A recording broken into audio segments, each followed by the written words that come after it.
دوستان، درود و مهر. امیدوارم حال دلتون عالی باشه. هرچه از خوشمزگی این آش بهتون بگم بازم کمه. آش سنگ سیر مهاباد یکی از غذاهای محلی خوشمزه شونه که تا امتحانش نکنیم و از طعم لذیذش لذت نبریم نمیدونی من چی میگم. بریم که با هم دیگه درستش کنیم.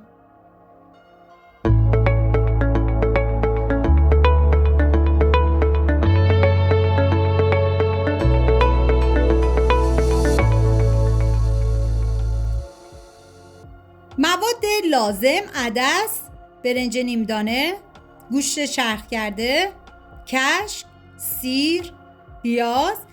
ادویه هم شامل نمک، فلفل سیاه و زردچوبه هستش. من اندازه های دقیقم داخل دیسکریپشن براتون نوشتم.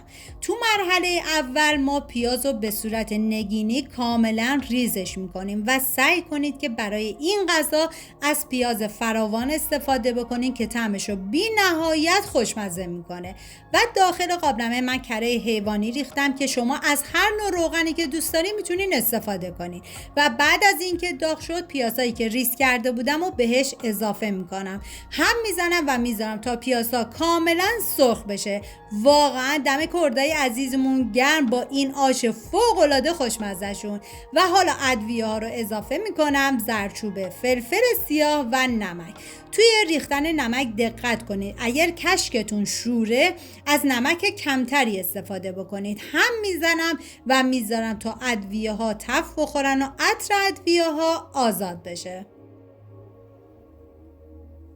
و عدسایی که از چند ساعت قبل خیس کرده بودیم و میریزیم داخل قابلمه و هم میزنیم تا کاملا با پیاز ترکیب بشن. و بعد از اون من آب جوش بهش اضافه میکنم و میذارم تا عدس ها کاملا بپزه. واقعا این آش بسیار خوشمزه و خوش عطر و طعم بود. بهتون پیشنهاد میکنم که حتما درستش کنین. حالا توی این فاصله من پیاز مرحله دوم رو رنده ریز میکنم. ببینید این غذا 3 مرحله پیاز داره. یکی مرحله اول بود که پیاز رو ریز کردیم و این مرحله که پیاز رنده میشه و بعد از اینکه رنده کردیم به گوشت چرخ کرده اضافه میکنیم. کاملا ورزش میدیم تا با هم دیگه ترکیب بشن. و یه پیاز دیگه هم که برای مرحله آخره. بعد از اینکه ورز دادیم مقداری نمک بهش اضافه میکنیم و دوباره ورزش میدیم و بعد از اون باید این گوشتا رو به صورت قلقلی در بیاریم و بذاریم به مدت 1 ساعت داخل یخچال. دیگه اندازه قلقلی کردن گوشتم کاملا دست خودتونه. و حالا میریم سراغ عدس که اینجا دیگه کاملا عدس پخته شده. و حالا برنج نیمدونرم که از چند ساعت قبل خیس کرده بودم و به عدس اضافه میکنم و هم میزنم تا کاملا با هم دیگه ترکیب بشن و بعد میذارم تا برنجم کاملا بپزه. ببینید زمان پخت این غذا تقریبا 2 ساعت و نیم بود. بعد از 2 ساعت و نیم دیگه غذای خوشمزه ما آماده میشه. میریم برای ریز کردن پیاز مرحله آخر که پیاز این مرحله به صورت خلالی ریزش میکنیم و پیازی که برای این مرحله استفاده کنید باید بیشتر از پیاز مرحله قبل باشه. و سیر رم به صورت خلالی کاملا ریزش میکنم و بعد از اون داخل تابر کره ریختم و بعد از اینکه داغ شد پیازی که خلالی ریز کرده بودم و بهش اضافه میکنم. ببینید گیاهخواران عزیز میتونن کلا گوشت این غذا رو حذف کنن و از خوردن این غذای خوشمزه لذت ببرن. و من میذارم تا پیاز کاملا سرخ بشه و توی این فاصله میریم سراغ غذامون که اینجا دیگه برنج من کاملا پخته شده و سر قابلمه رو بر میدارم و یه هم میزنم.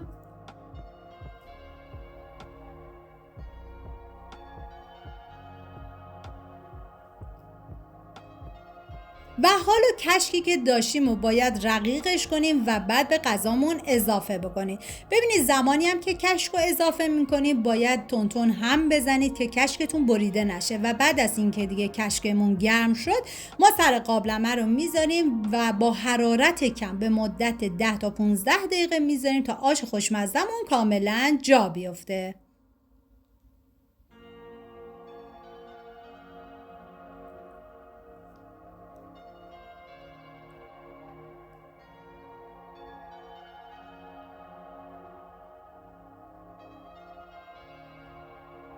بعد من نمک رو تست کردم، دیدم نمک غذا کمه و نمک بهش اضافه کردم و دوباره یه هم میزنم تا نمک کاملا با بقیه مواد ترکیب بشه.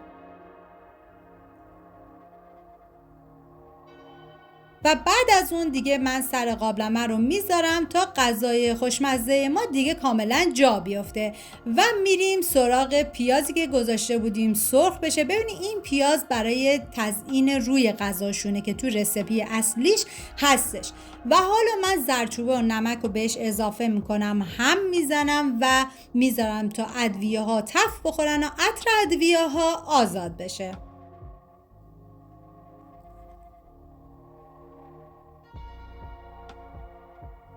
ببینید گیاهخواران فقط میتونن یعنی این روغن پیاز ساده رو با سیر مخلوط کنن و تف بدن بریزن توی غذاشون و دیگه از گوشتش استفاده نکنن. و حالا سیرم اضافه کردم و میذارم سیرم یه تفت خیلی مختصر بخوره.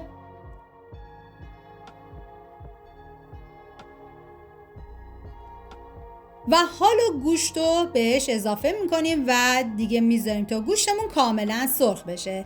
دوستان عزیزم اگر از سبک آشپزی و ویدیو من خوشتون اومده حتما کانال منو سابسکرایب کنید تا در آینده ویدیوهای بیشتری در اختیارتون قرار بگیره.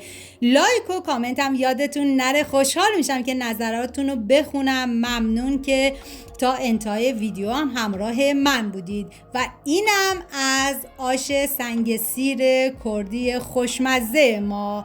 امیدوارم از دیدن این ویدیو لذت برده باشین. تا یه خوشمزه دیگر، بدرود.